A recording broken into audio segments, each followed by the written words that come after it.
things, and you take out the win-loss, the Cincinnati game is the outlier. They were not competitive in that game. Some of it was the offensive line. A lot of the other games, the reason that they're in it is because even though they're banged up, they are still able to move the football on the ground. Our telephone number is 248-539-9797.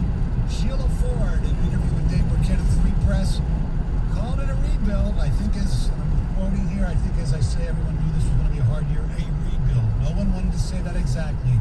We all kind of knew it was going to be, and I think, as I say, the good news is our young guys are getting a lot of experience. She says more.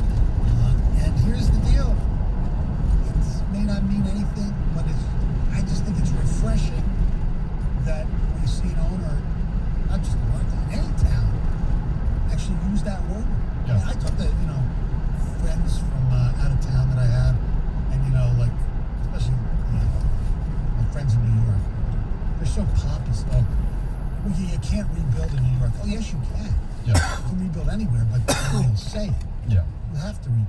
And what I like about what you said, the next line of that statement is, so I think at the end of the year, we'll really know what we have. And that's what I was saying when we had the Matthew Stafford, Jared Goff trade. And, I know that you are very curious to what would have happened if they took the trade from Carolina. Mm-hmm.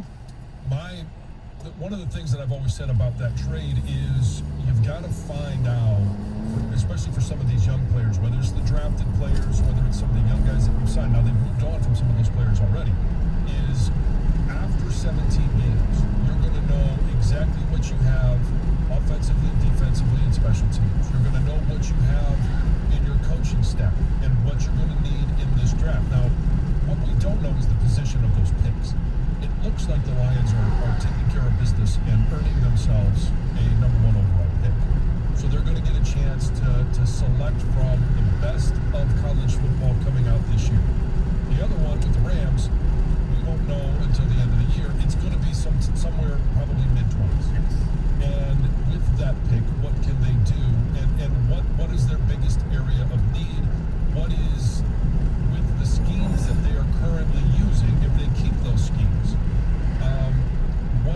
what is going to be the biggest or the best way to continue this rebuild? 97-1.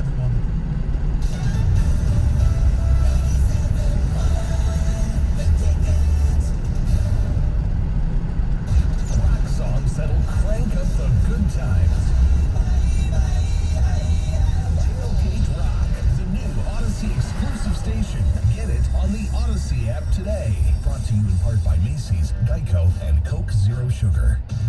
WXYT FM and WXYT HD1 Detroit. An Odyssey station. Sports headlines. All day, every day. From the Sold by Mike Z Sports Desk.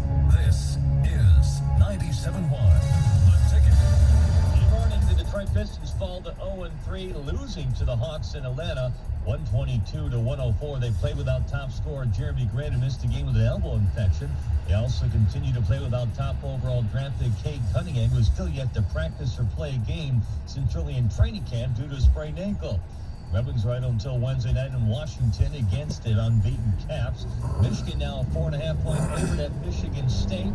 That will be Saturday at noon right here on the Ticket. It's the battle of 7-0 teams. 2-5 Philadelphia Eagles are 3.5-point favorites Sunday at Ford Field against the winless Lions. Head coach Dan Campbell says rookie corner A.J. Parker also likely out for a while due to a shoulder injury. The updated over-under win totals at DraftKings currently have the Lions at 2.5 wins for the season. Monday night.